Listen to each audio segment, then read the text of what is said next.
gente, hoje, como já deu aqui para ver no quadro, a gente vai estudar o uso da vírgula, que é uma matéria que é muito importante para você fazer uma redação e tal, ou até um texto normal, porque, né, é uma coisa fundamental, é o uso da vírgula, é uma coisa que muita gente esquece.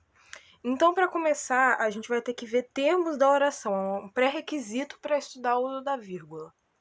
Gente, aqui nós temos uma oração com os termos na ordem direta, que é quando a gente tem sujeito, aí depois vem o verbo, depois o complemento do verbo e depois o adjunto adverbial.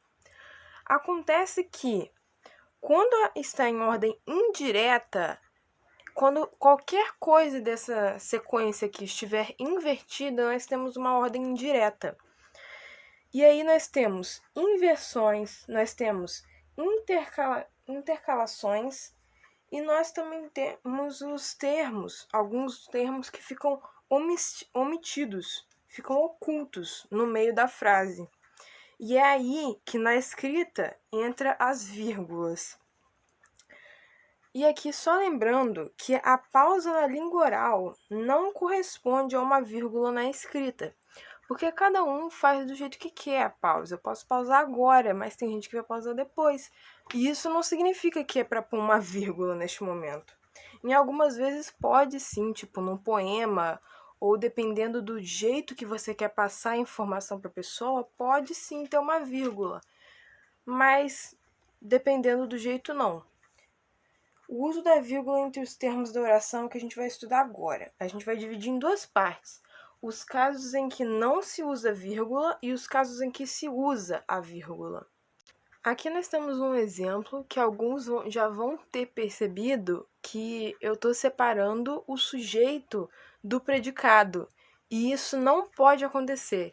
Então, essa vírgula entre o todos e o recusaram está errada, porque a gente não pode, de forma alguma, separar o sujeito do predicado. Aqui, novamente, eu acho que algumas pessoas vão perceber que o trabalho custou, vírgula, sacrifício a eles, está separando o custou, que é um verbo, do complemento dele, complemento do verbo. O que também não pode, de forma alguma, você não pode separar o verbo do seu complemento, porque aí fica sem sentido. O trabalho custou, sacrifício a eles. Não faz sentido. Então você não pode separar novamente o verbo do seu complemento. Então essa vírgula está errada. Agora, nos casos em que se usa a vírgula, nós temos aqui para marcar a intercalação do adjunto adverbial. Aí nós temos o exemplo: ele, vírgula, com razão, vírgula, sustenta a opinião contrária. Essas vírgulas aí estão corretas, que é para marcar a intercalação do adjunto adverbial, elas estão corretas e podem ser usadas, precisam ser usadas, não é? Agora a gente vai ver para marcar a intercalação da conjunção. Vou pôr o exemplo aqui. Então, nós temos aqui o exemplo de marcar intercalação da conjunção, que nós temos aqui o exemplo: não há, vírgula, portanto, vírgula, nenhum risco. Portanto, é uma conjunção e está ali sendo intercalada entre o não há e o nenhum risco ali no meio, né? Agora a gente vai ver para marcar inversões. Vou pôr o exemplo. Aí aqui nós temos um exemplo de uma frase que a vírgula está marcando inversão de adjunto adverbial no início da oração, que nós temos: por cautela, vírgula, deixamos um depósito.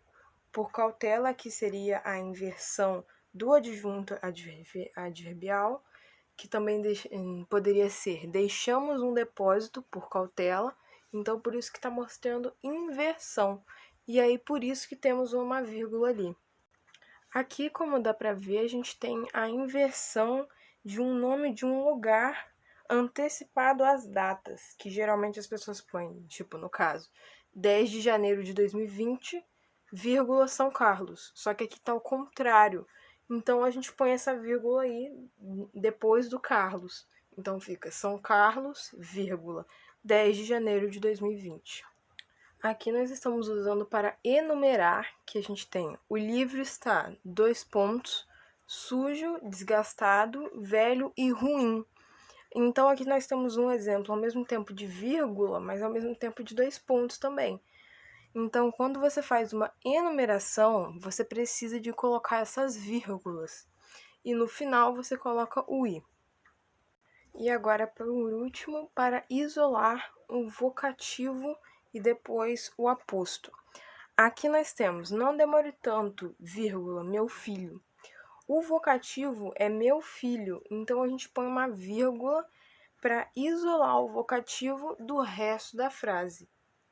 Aqui nós estamos isolando o aposto, que é um termo que explica outro. Aqui, no caso, está explicando o tempo, que a frase fica: o tempo, vírgula, nosso inimigo, vírgula, foge rápido. Então, o aposto é nosso inimigo e a gente está isolando ele aqui no meio da frase por meio das vírgulas. Por isso que nós temos a vírgula de um lado e a vírgula do outro. Então, vamos começar aqui com as atividades sobre o uso da vírgula. E nessa atividade aqui, para vocês corrigirem o uso da vírgula nessas frases aqui. Todas as vírgulas estão erradas e vocês têm que dizer o porquê. Eu quero saber o porquê. Escrevam aí o porquê, então, para a gente corrigir daqui a pouco. Gente, ali embaixo eu esqueci de colocar ali na letra D, riqueza, vírgula, não traz felicidade. Eu tinha esquecido de colocar vírgula, agora lembrem-se que tem essa vírgula aí para vocês também dizerem por que ela está errada. Lembrando também que essa parte aqui vai estar na primeira parte do vídeo em que eu falo quais são os usos incorretos, que é a primeira coisa que a gente está estudando sobre vírgula. Então, não tem nada a ver sobre a segunda parte, que a gente só tem a primeira parte. Então, gente, na primeira aqui, não sei se vocês perceberam, ela está separando o verbo do complemento dele. Porque isso a gente já viu na parte de predicado, no vídeo sobre predicado, que a gente tem lá os verbos transitivos e os intransitivos. Quem espera algo, e aqui no caso eles esperavam o ônibus. Então a gente está separando o verbo do complemento dele, e isso não pode acontecer. Então essa vírgula está errada na letra A. Na letra B, as boas obras, vírgula, valem mais do que os belos discursos. Essa vírgula está separando o sujeito do predicado, que também não pode acontecer. Porque, sujeito e predicado tem que estar juntos na mesma oração. E quando a gente põe uma vírgula, a gente meio que corta essa frase e deixa em duas partes. Não corta, mas separa, fazendo uma pausa que vai tirar o sentido de sujeito e predicado. Na letra C, ele vendia, vírgula, doces. Nós novamente estamos separando o verbo do complemento dele. Ele vendia o quê? Doces. Quando a gente coloca essa vírgula, a gente está cortando essa frase. Cortando entre aspas, novamente falando aqui para vocês não entenderem errado. Ele vendia, vírgula, doces. Não pode acontecer. Então, essa vírgula também está errada. Na letra D, riqueza, vírgula, não traz felicidade. A vírgula também está errada porque está separando o sujeito do predicado, que, como eu falei, não pode acontecer. Porque o sujeito não pode se separar do predicado, essa frase não pode ser cortada. Eu resolvi colocar aqui para vocês um bônus para ver se vocês realmente entenderam. Então, nós temos aqui a frase: Batista, vírgula, cabeça de área do Internacional. Eu quero saber por que essa vírgula está errada. Então, não sei se vocês já perceberam, né? Porque aqui, novamente, nós estamos separando o sujeito do predicado. Batista, cabeça de área do Internacional. Essa vírgula não pode estar aí. Então é isso, gente. Espero que tenham gostado da aula, espero que ela tenha ajudado algumas pessoas aí, espero que todas, né? Eu vou colocar as atividades no fim desse vídeo, também vou colocar, o gabarito no fim do vídeo e também vou colocar na nossa página do Instagram, que novamente eu vou estar deixando aqui embaixo E eu peço para vocês que vocês compartilhem, para que as pessoas saibam que mesmo nesse período ruim, a gente pode estudar, a gente pode fazer algo, fazer a diferença nesse mundo e colocar educação no nosso país. Tchau, gente.